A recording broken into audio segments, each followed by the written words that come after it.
We're here celebrating a great milestone at the Audrain Automobile Museum, and you can help us celebrate by becoming a subscriber today if you're not already subscribed. Hit that button, hit the bell icon to be notified when we post great new content, and join our ever-growing family of viewers.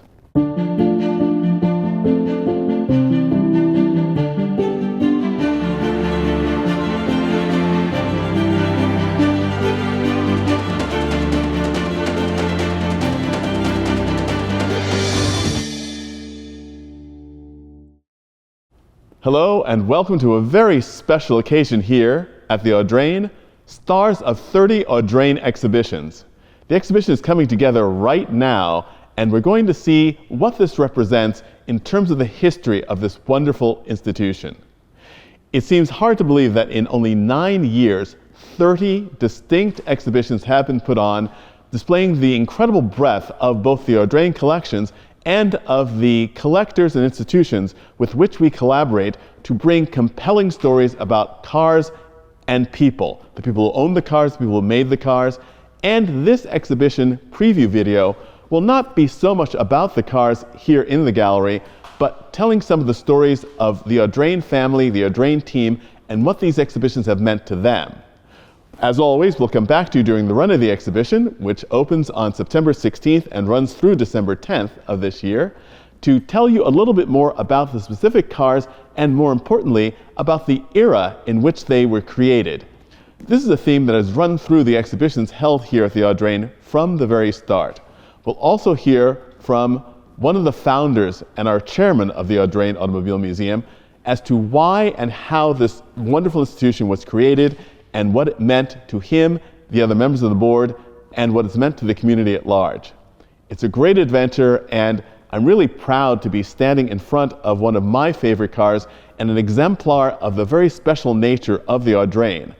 This is the 1938 Buick Y-Job, acknowledged as the first concept car and one of the stars of the GM Heritage Collection. It appeared in our great exhibition, GM Design, that was held in 2019, and was again another landmark in that the GM Heritage Collection loaned no fewer than 12 of their prize cars to come here to Newport to be shown here in the collection. We'll take a look right now at some of the other great highlights that you'll see, showing the range of these wonderful shows.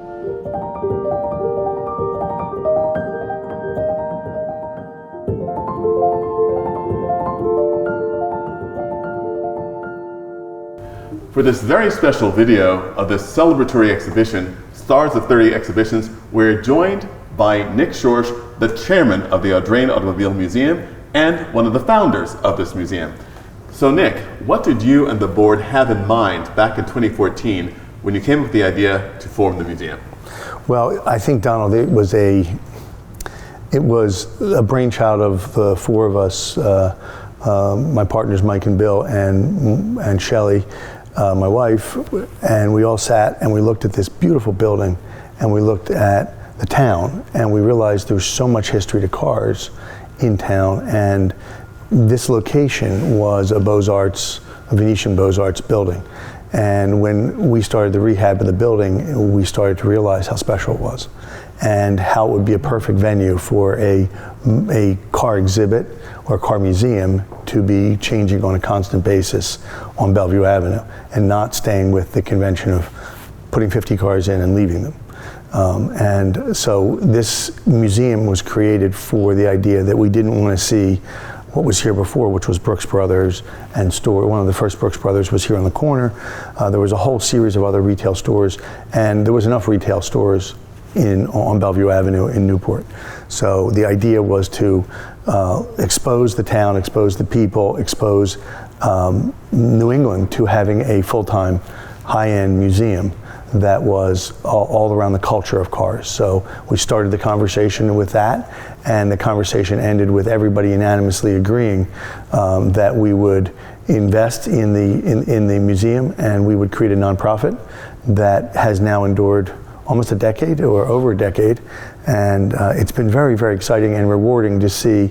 The collection now supports over 400 cars and over 100 motorcycles, and we bring in cars from other people, museums, car manufacturers, and you joined us, and Jay joined us, and it's become a happening.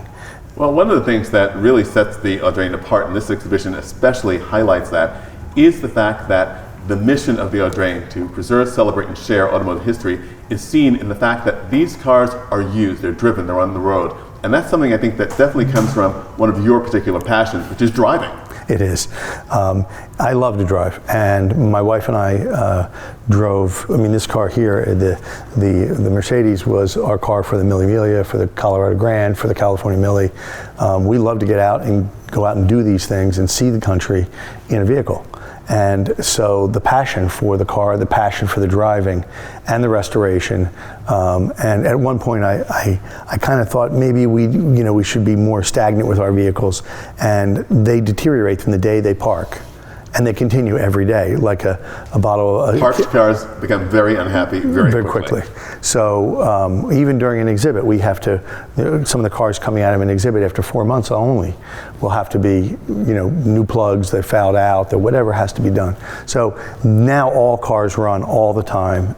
We want to be able to pick up keys without notice, drive the car, and enjoy the car. And a lot of these cars around us, I'm standing next to a car that was one of the first electric cars with leather fenders, and on this side you have one of the first supercars, arguably, and then you have Michael Schumacher's car right here, and then George Barris did what he believed was the correct '63 Vet, which is a little sparkly for my taste, but very George Barris.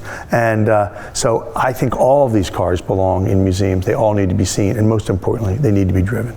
Well, Nick, this is an absolute achievement that has been made over these last 9 years.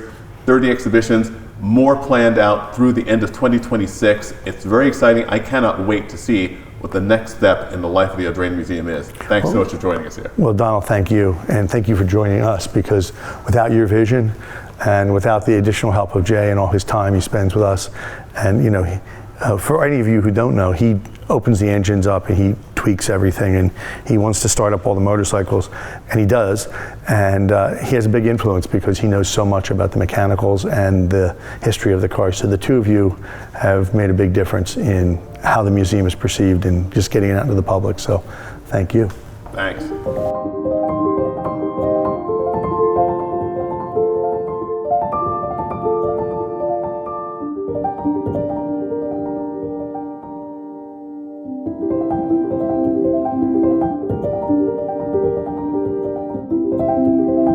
In any story of the history of the Audrain Automobile Museum, we must include David Dimuzio, our Executive Director and Chief Curator, and a man who was literally here at the very beginning.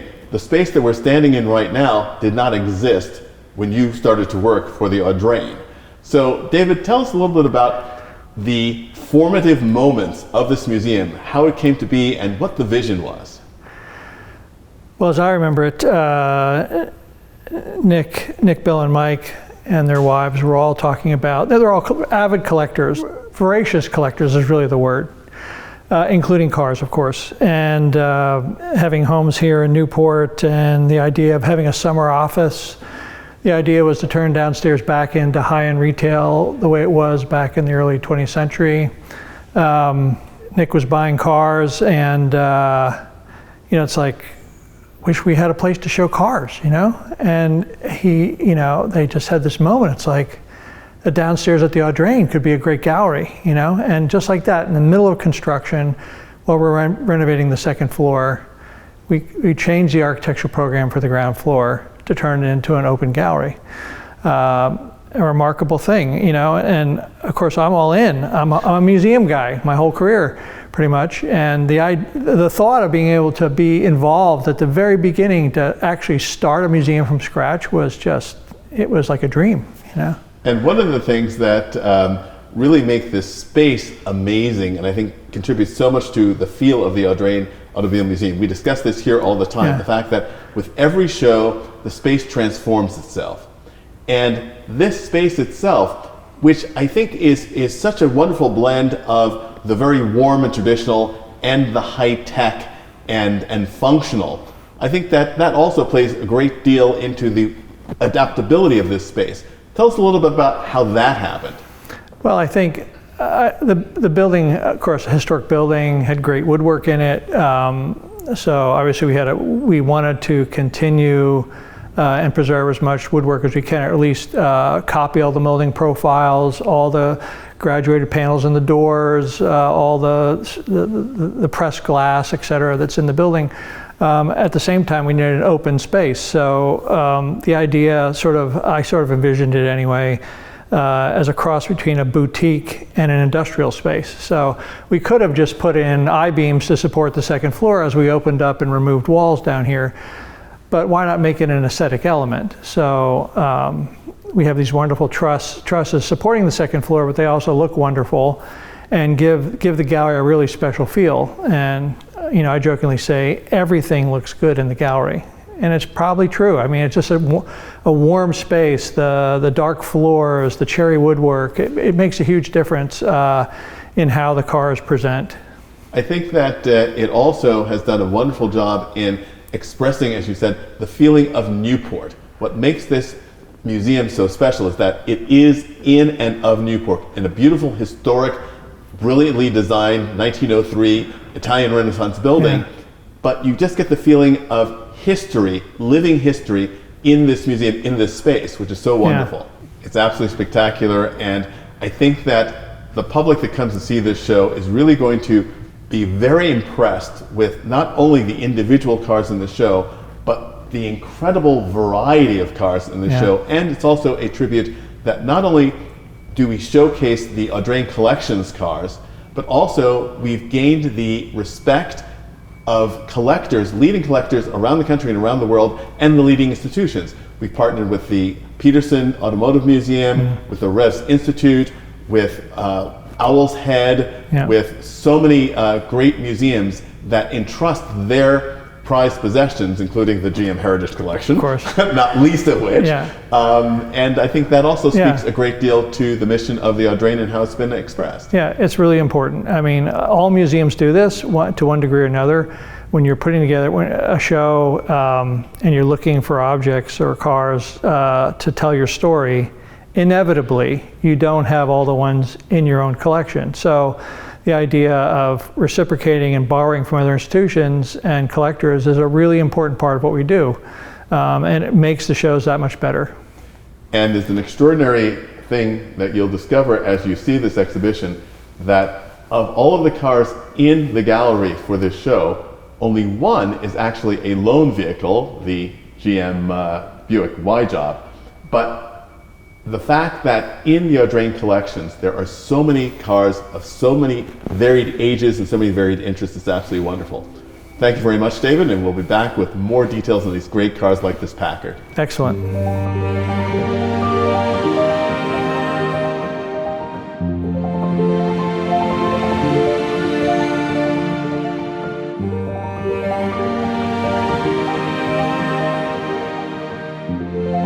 One of the great things about the Audrain Automobile Museum is the way we pivoted during the great health crisis caused by COVID-19.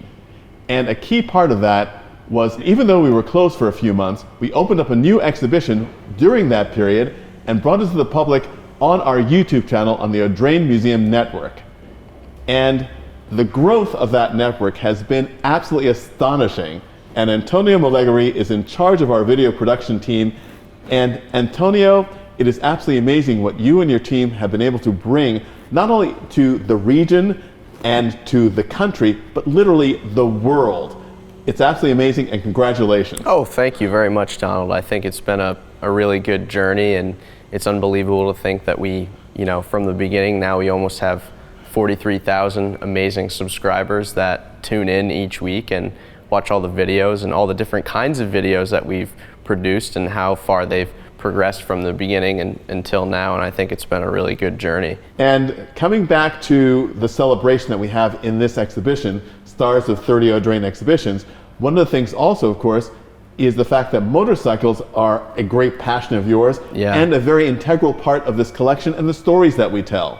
We've got 3 motorcycles here right behind us, again showing this amazing range from the Pierce through this amazing Ransom Serpent. I mean, it's just absolutely astonishing. And so What does that mean to you also as a motorcycle enthusiast, the fact that you can come to a place like the Audrain and see how these motorcycles intertwine with the story of cars and stand on their own? Yeah, I mean, it's amazing for me that these bikes are respected and are in the same room as the wide job, the 904, and something like the Enzo.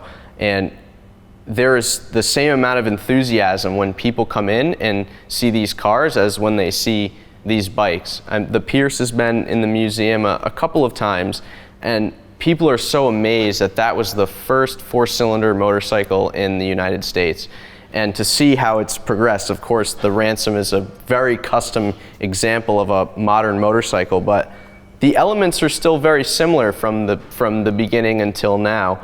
But to see the progression of technology and the fact that we have it here in the museum shows the breadth of the collection and what we share with the world when we do these exhibits. So it's very nice. And when we come back in our more detailed videos, we'll discuss that wonderful and groundbreaking all two-wheel exhibition that we did here in the museum, which was absolutely amazing, and something that I think that, when we plan these exhibitions and we set them up, we think, wow, this list looks really interesting.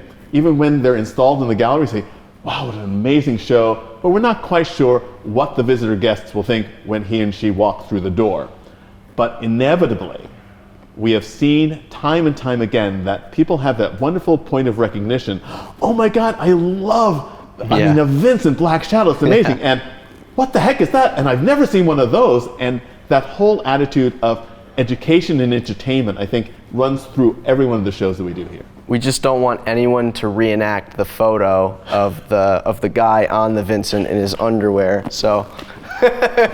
We were planning that for later in the video series. Oh, no. Never mind. Antonio will probably end up doing it anyway. Thanks, Antonio. We'll come back. Thanks, Donald.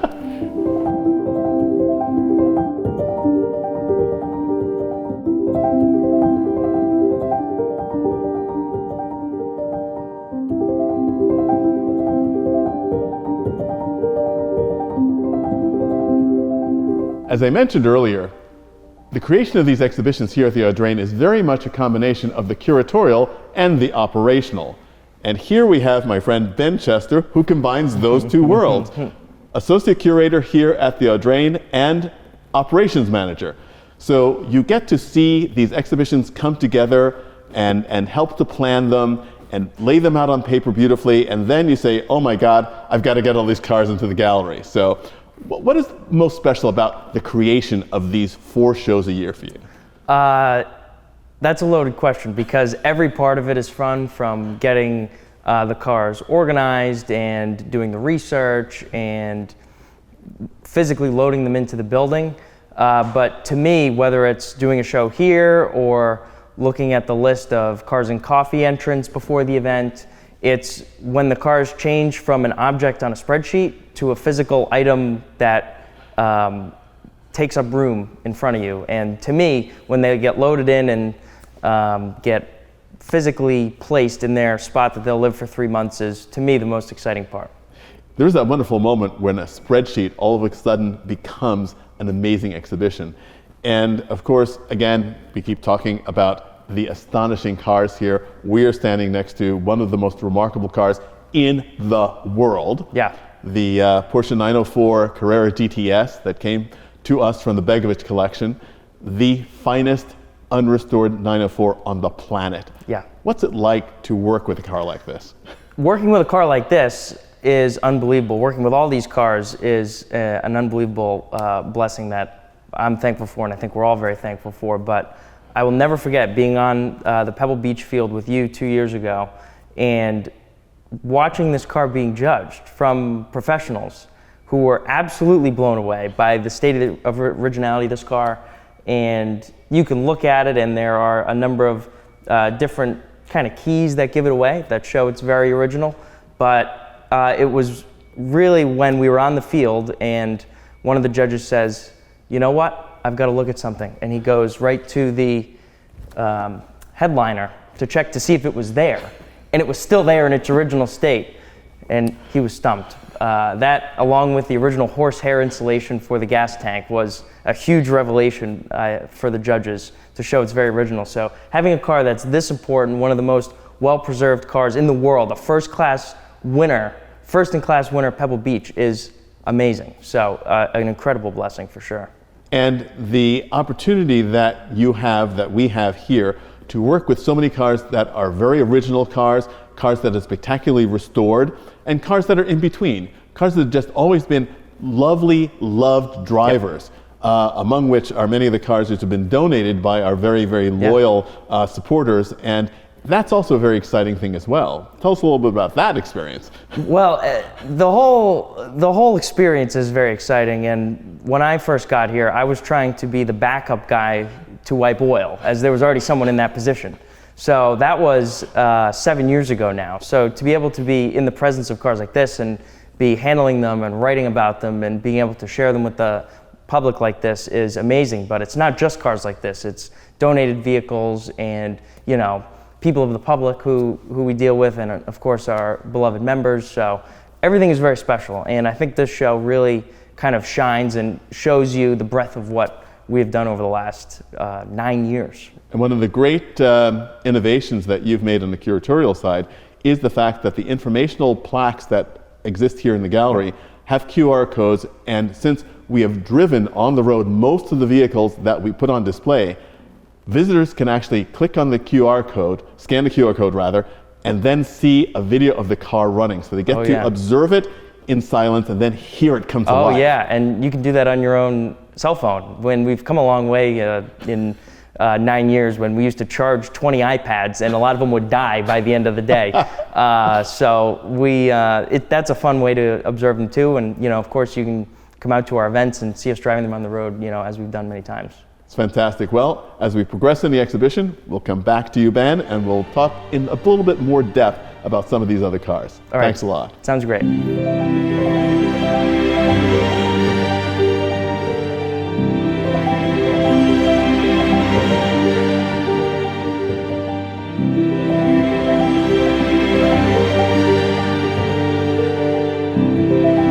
The heart of what it is that we do here is the life in the gallery on Bellevue Avenue.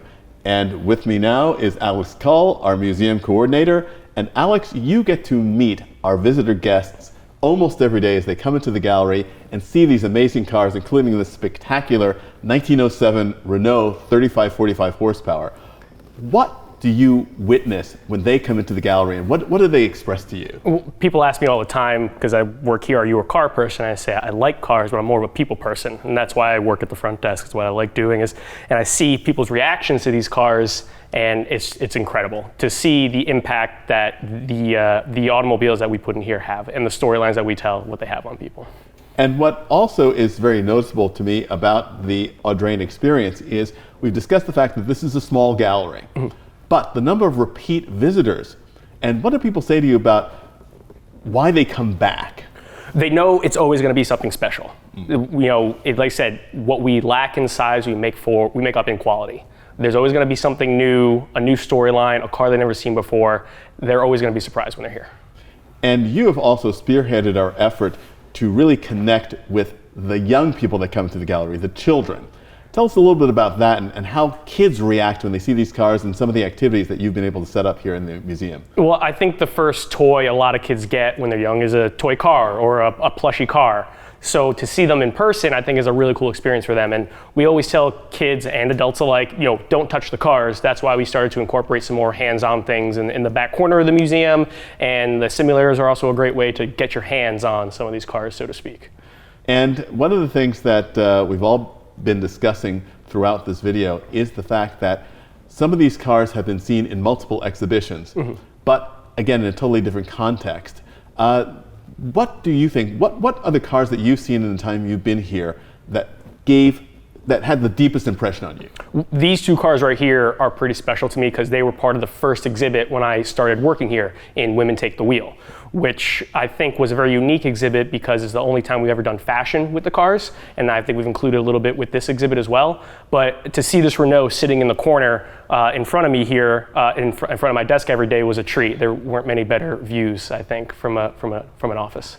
And it was also a great example of the collaboration that we did with the Newport Historical Society, because we are really very much a part of this community. And I know you've done work with the Boys and Girls Clubs in Newport County in getting kids into the museum and getting them involved in projects, and that's very rewarding as well. And of course, again, we talk about the fact that we are in Newport itself. We are of Newport. Yep. And again, coming back to this great Renault, one of the great treasures and cornerstones of the collection, the fact that it was Willie K. Vanderbilt's car. And so that this car came to Newport in 1907, and here it's back in Newport. There's nothing like local history to tell people that cars we've had in the museum, whether it was Doris Duke's cars or Willie K's cars, driving down Bellevue Avenue, the same street you're driving down, I think that really makes connection with people. And in terms of the fact that we get visitors from certainly around the region, all over the country, and international visitors, what typically do people say to you when they say, well, you know, I've heard a lot about this museum and I always wanted to see it, and what kind of reactions do you have with first-time visitors? They can't wait to come back. They can't wait to see what we do next. Even, you know, the biggest response I get is, you change how often? You do this how many times a year? Almost in disbelief that we're able to put on 4 exhibits a year. And it makes it very exciting for us, it makes it very exciting for our visitor guests, and it's something that we are so happy to bring to you here in the Audrain Museum Network. And as we come back during the exhibition, we'll talk a little bit more with Alex about some of the other cars and the themes that we've done.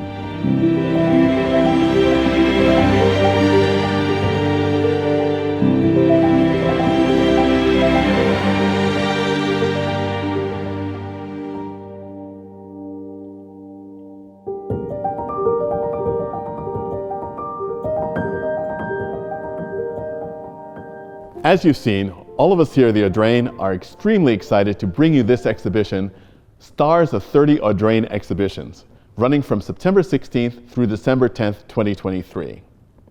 When we come back with our more detailed videos, which will explain a little bit more how these cars came to be chosen for the exhibitions and what these exhibitions meant to the museum and our visitor guests, you'll be pulled further into the story that makes the Audrain Automobile Museum unique.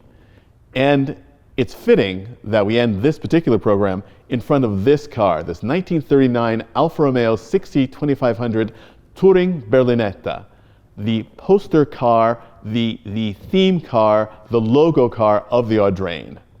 Nothing expresses what the Audrain stands for more than this car. Great engineering, incredible beauty, great history, and of course, a wonderful driving experience. So we can't wait to welcome you here in the gallery on Bellevue Avenue or in further videos here in the Audrain Museum Network.